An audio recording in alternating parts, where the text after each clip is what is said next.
नमस्कार जय जगन्नाथ शुभ सकाळ महाशिवरात्रि अनेक अनेक शुभेच्छा और शुभकामना समस्त को।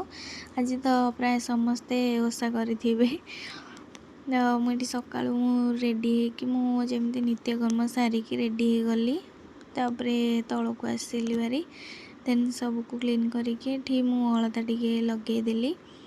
मुझे निजक बस देखुली मुझे देखा जाऊँगी। ठाकुर बासन आणिक आसती भारी मजिकी नहीं पानी जीवार थिला कारण ठाकुर पूजा करार थिला। जाई मामा पाखु फूल नहीं आसती भारी। मामा आज बहुत प्रकार फूल मत देते नहीं आसी ठाकुर पूजा भी सारी देती। आसी भारी मो गध पाखक उठेवाई देखुना कि स्टाइल शुआई ये निदपाई मुझे दिने दिने गोटे आवार्डे देवी ही। मंदिर सकाल पूजा थिला से रेडी जाइलु। सुंदर पार्सलटे भी आसला बेडसीट रिसीव कर देथिली। देन पारि देथिली। देखो रूम को क्लीन करके केमती लगुच कहे बेडसीटे।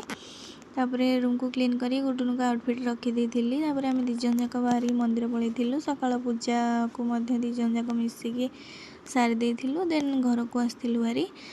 संध्या पूजा ये थिला मोर आउटफिट। देन मु शाढ़ी जेहेतु मत पिंधि आसनी मु नाना पाखक जाइली पिंधापी।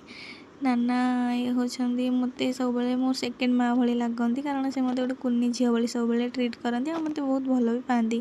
देन मो मार गल आसला भारी तांगे कथा गली।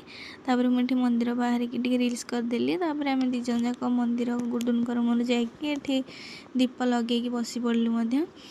महाशिवरात्रि महादीप उठी जाता। देन आम घर को आसलु भारी। रोज नमस्कार जय जगन्नाथ। वीडियो भल लगी लाइक शेयर सब्सक्राइब करें।